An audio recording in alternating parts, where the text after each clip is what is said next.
I'm going to go over the Shard and Shield Paladin build from the playthrough. The purpose of this build was to make an Ice Sharder that has good survivability. I chose Defense as the second mastery. This may seem like an odd choice because there aren't any synergies between Storm and Defense, but there are a lot of items that will tie the masteries together. I'll go through some of those items and the necessary skills to make this build work as intended. Let's start with Storm Mastery. The Ice Shard tree has 3 parts. You will need to max them all out eventually, but you should start with 1 point in the base skill, then max out Torrent. This will give you extra shards and a good amount of frostburn damage. Ice Shard and Velocity can be filled out slowly over time. Don't expect to have max points in them until mid to late Epic. Storm Nimbus only needs 1 point, but Heart of Frost needs all 8. It directly affects the damage of your Ice Shards. If you have any extra points later, you can put them in Static Charge. This will increase the damage of Squall and any other lightning skill you may take later. Squall and Obscured Visibility both need maximum points. More points in Squall increases the radius. The effective range is larger than it appears. The reduced resistance from Obscured Visibility will be more noticeable as monsters get higher resistances in Epic and Legendary. The reduced resistance affects all resistances. Those are the 3 must-have skills from Storm Mastery. Now on to the lower priority skills. Spellbreaker and Spell Shock. 1 point in each is enough. It can remove enemy buffs like Envenom Weapon, Earth Enchantment, Storm Nimbus, and others. It can also remove detrimental effects like Study Prey from yourself. Summon Wisp. You want him for his buff Eye of the Storm. So just 1 point in Wisp, and whatever points you can spare go into Eye of the Storm. There are still some other potentially useful skills left, but you probably won't have enough points till Legendary. On to Defense. Putting 32 points in the Mastery gives 1600 hit points. This is the highest of all the Masteries and is a big part of your survivability. Battle Awareness increases your defensive ability and will need to be maxed before the end of Epic. This is something I should have put a few more points into earlier. You can skip Focus unless you have extra points late in the game. It's just not that useful to a ranged character. I would put at least 4 points into Iron Will for the resistances. Armor Handling. This reduces the strength requirements for armor and shields. You don't gain much strength from the masteries, so this is a very useful skill. The armor absorption will also add to your survivability. This should get the full 6 points. Quick Recovery. This can get you through tough situations even with just a few points in it. Colossus. The 30% damage absorption and 30% health are what keep you alive in tough boss fights. 1 point is enough. Rally is useful as a secondary heal if your health potion is on cooldown. A few points in normal is enough. Add more to increase the heal as you feel needed in Epic and Legendary. The energy regen from Inspiration wasn't as useful as I hoped. You can still put points there if you feel it gives you back a useful amount of energy. Defiance adds elemental resistance, but only for 10 seconds. Putting points here is optional. Batter is optional. I used it early on while waiting for my Ice Shards to become strong enough to use as a primary attack. I later switched this out for Shield Charge. I preferred this for the quick movement speed and stun. This skill is also optional. Thunderball might be a better choice if you're looking for a stun. Let's look at the other skills that I don't think are necessary for this build. Concussive Blow. You won't be meleeing enough to make this a worthwhile skill.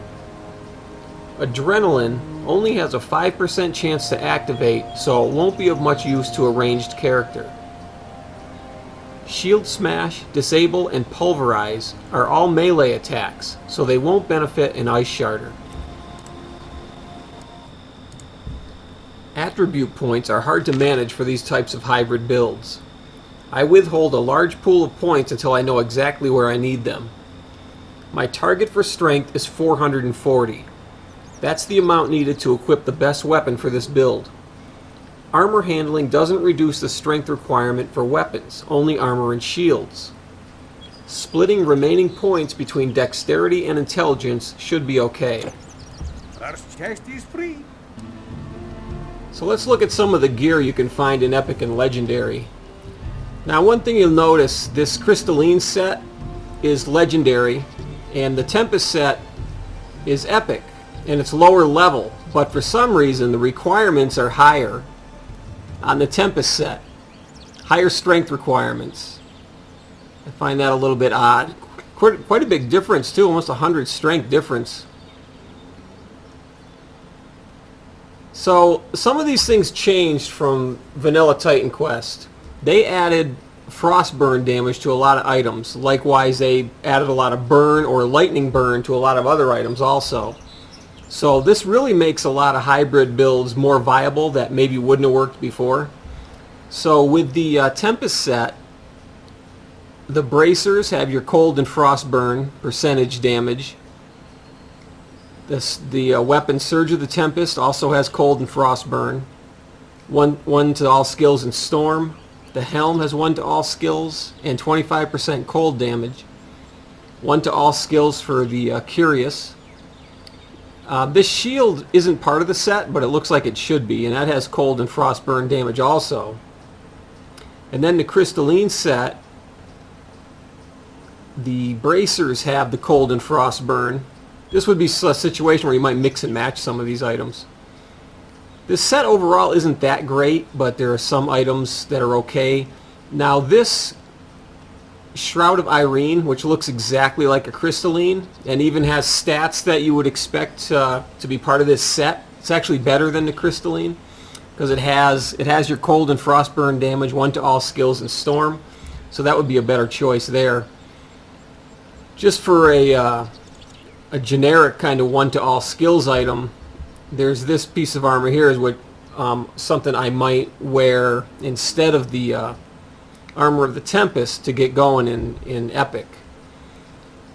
As far as your Hecate's Crescents go, these are where you're going to get a lot of your energy, because energy is a big problem. But it won't be in Epic with just a few items.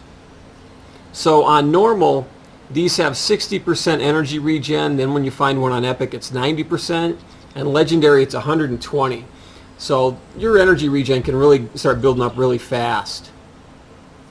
This Eye of the Heavens Greater Artifact, this also has changed in Anniversary Edition. It has the cold and frostburn damage, so this would be a really good choice for this build. Let's look at some of these weapons. This is Onager, and this has 22 health and 22 energy regen, so this one weapon alone can take care of all your energy problems. But if you want something that boosts the ice shards, you might try to set yourself up a little different. This shield, this is Legendary, but this has 10 energy regen and also minus 19% energy cost, so that's also real useful for this. You got the Heimel Decapitator, that has cold and frostburn. Forko's Trident, 1 to all skills and more cold and frostburn damage, but the best weapon for this build is this Persephone's Caress. 93% cold and 119% frostburn. The average is 100 on each of those, so there's a little variance in there. You need 440 strength, so that's going to be my target strength. And that can include items, but you got to have enough leeway in case you change those items out. And then there's rings. There's a set here that I don't believe was actually part of a set on Vanilla Titan Quest. It's the ice crystals. So the ring, a lot of cold and frostburn. The necklace or the totem, more cold and frostburn, and gives you a skill hypothermia. And then the bracelet, which I can't wear because it's intelligence, but 303 is something that I may end up having at some point. So I'm at 253 just with that Jewel of Frost, Aristotle's Jewel of Frost. But here's another item here, Serenity, 10 health regen per second. So that's even better than this Puppet Masters I have that has 5. So right now I'm at 18.64 health energy regen. If I put this in, I go to 28. So, that's a serious energy gain. So something else you might be looking for is a Starstone. This has 108% casting speed. And it also has some cold damage. So what casting speed does, in case you don't know, it basically does for your... hero, my caravan! Let him stop talking. Basically it does for your spells what attack speed does for your weapons. So right now, base casting speed is 100. So I have something that's... Let me get it down to 100. Alright, so this would be your base casting speed.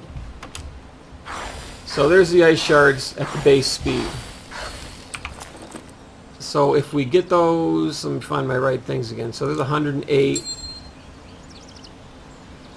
That has 45. And this, so now I'm at 283. Actually, if I put this in, so now I'm at the cap of 300. Now you're going to really eat some energy potions like this, even if you have high energy, but this is what... So that's what it looks like if you max out your casting speed. I mean, you can just fire those things off like a machine gun. So you want to get some good casting speed. I would say at least try to double, so 200%. And another thing I want to talk about is boosting your ice shard damage. So you got cold damage and you have frostburn damage. Now frostburn damage is cold damage over time, but the mechanic is a little different. Let me show something here that's easy to see. I need to put on something with some elemental resistance. I know I got something in here. That's probably in the caravan.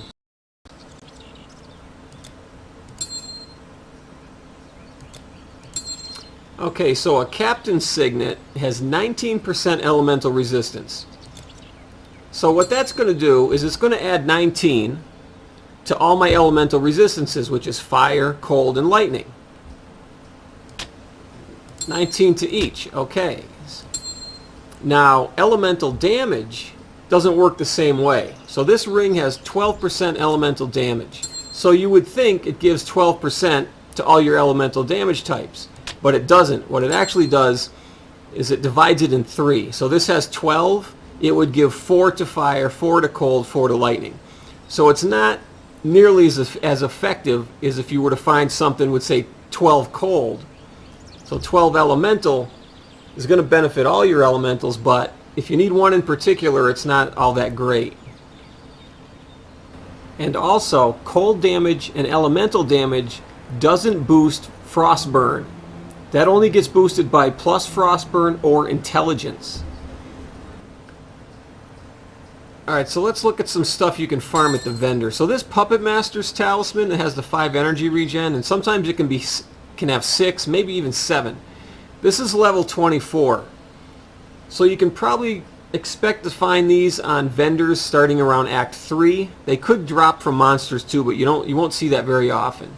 So if you do some vendor farm in Act 3 and Act 4, these occult rings, and they also come in necklaces. These have the casting speed and some elemental damage. You can get some, like this one is of mana, so this one has some energy on it too.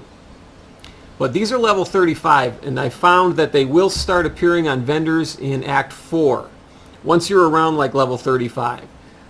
And they can drop from monsters also, but rarely.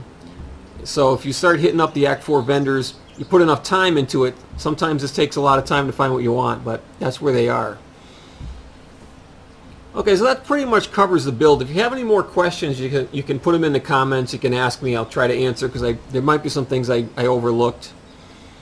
And maybe you can give me some feedback on what I should do next. I know some people were asking what my plans are for this character, and I've got like 3 options I've been going over. One would be just to continue on as is into Epic and keep it self-farmed, and then maybe just do some highlight videos, maybe 1 or 2 per act, the bosses or maybe any loot that dropped or anything like that. Another option I'm thinking is maybe use some of this stuff, but just the blue. I wouldn't go into the legendaries. Just the blue items and play X-Max, maybe X-Max times 3. And I would do the whole playthrough, but it would be faster because I wouldn't have to really look for loot.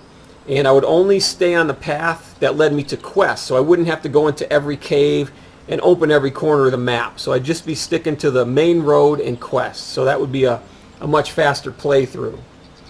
Or I could also do the same thing basically in X-Max and just do the highlights, maybe 2 or 3 videos per act. So, let me know in the comments what you think, and I might take a week or so break from this character. I got some other things I want to work on, but I'd like to get back to playing it again. I'd like to see how it holds up. These types of builds I'm finding are much more viable in Anniversary Edition, and now there's a whole bunch of other things I want to try now that I've really got a chance to look at the gear and the changes that I didn't realize until on an old computer I fired up an old Titan Quest Immortal Throne, and I seen some of the same items and the stats were a lot different. So there's a lot of new things I want to try now. So anyways, that's it. Let me know what you think about what I should do, and I'll see you in another video.